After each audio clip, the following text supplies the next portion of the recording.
हमने सुना है कि ग्वाल बालों ने 1 वर्ष बाद अपने अपने घर पधारे और अपने अपने माता पिता से यह समाचार दिया कि हमारे कृष्ण कन्हैया ने अघासुर का प्राणांत कर दिया। ऐसा कैसे संभव हुआ प्रभु? तब सुखदेव बाबा विस्तार से वर्णन करते हैं। अघासुर नामक दैत्य में आया, एक मुख अपना धरती पर, दूसरा मुख आकाश में फैला दिया और ब्रजवासी ग्वाल बाल बछड़ों को लेकर के चराने गए थे। देखा तो विचार किया कि लग रहा है ये संतों की गुफाएं हैं, और उसी गुफा में प्रवेश कर गए। अब वो था अघासुर का मुख। सारे ब्रजवासी काल के मुख में चले गए। भगवान रोक रहे हैं, अजगर है, अघासुर है, मत जाओ मत जाओ, लेकिन किसी ग्वाले ने आवाज सुनी नहीं। और सबके मन में यह विश्वास था कि अगर ये अजगर होगा तो अपना कन्हैया पीछे है, वो मुझे बचाएगा।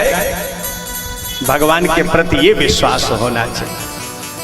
और उसी विश्वास के साथ महाराज सारे ब्रजवासी अघासुर के मुख में चले गए। अब मजबूरी हो गई कि भगवान को जाना पड़ेगा। जब हमारे भक्त चले गए तो अब हम कैसे बाहर रहे? भगवान भी गए। अब भगवान उसके मुख में श्वास की नली पर जाके बैठ गए, शरीर का विस्तार किया, अघासुर का प्राणांत किया, अमृत वर्षण किया, सारे ग्वाल बालों को जीवित किया और लेकर के यमुना के किनारे आए। बालों में बैठ करके भगवान कलेवा कर रहे।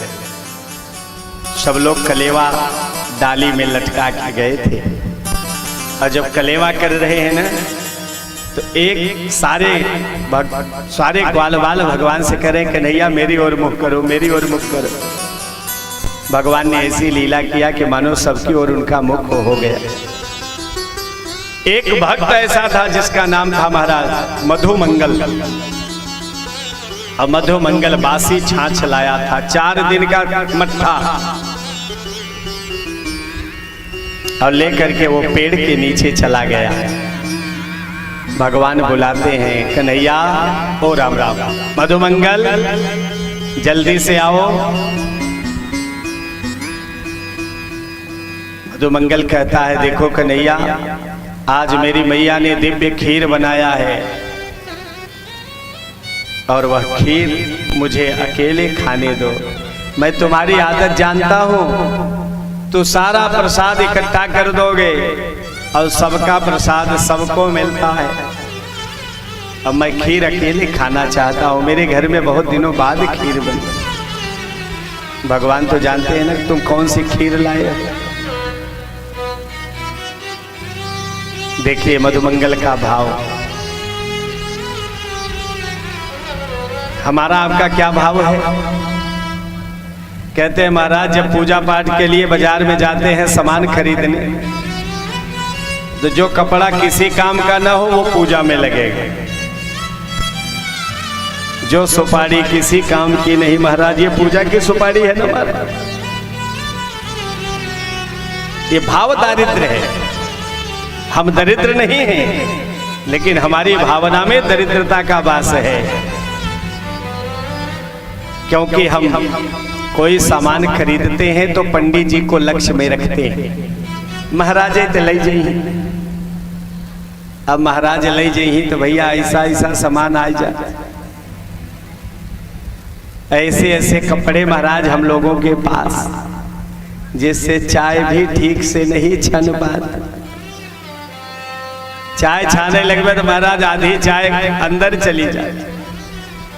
अब पूछा तो भैया यही बाजार में कपड़ा मिला, तो कहे महाराज दुकानदार जौन बा यही कहे से, देखा पूजा में यही जाता, पंडित जी के लिए धोती यही जाती है। अरे आप पहली बार पूजा करा रहे हो क्या?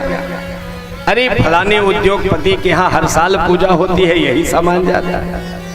कमिश्नर साहब के यहाँ भी हमने यही बांध करके भेजा। ऐसी ऐसी बात दुकानदार बताता है कि आप कहते हो भैया जब सारे लोगों के यहाँ जा रहा है तो हमको भी दे दो। लेकिन मधुमंगल का भाव देखिए,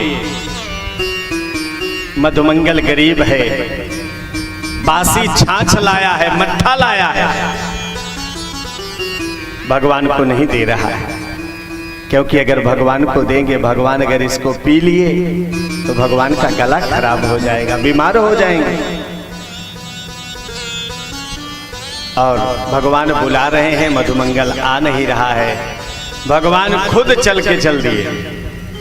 अब भगवान को आता मधुमंगल ने देखा तो जितनी छाछ थी महाराज सब अपने मुख में उड़ेल लिया। पूरा मुंह में पेट में गया नहीं, सब शरीर पे बह गया। भगवान उसकी जिह्वा से शरीर चाटने लगे। उसकी जूठी छाछ महाराज भगवान को उस दिव्य भाव में बह करके वह प्रसाद ले रहे। धन्य है प्रभु।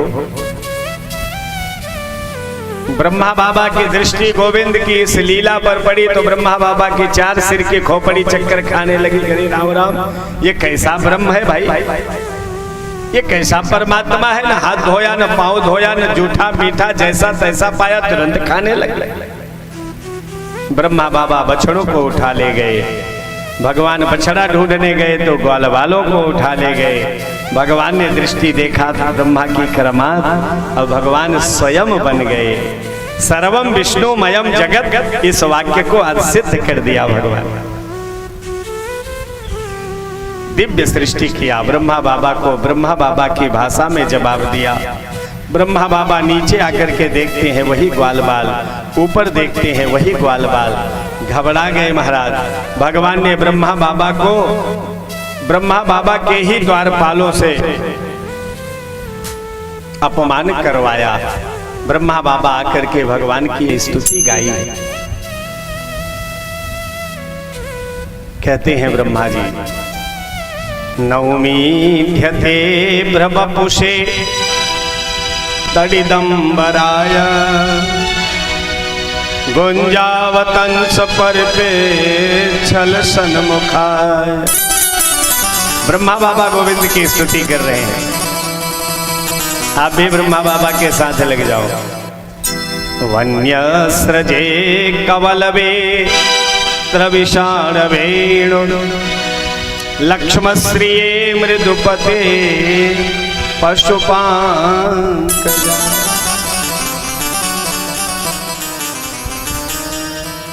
हे स्तुति करने योग्य प्रभु,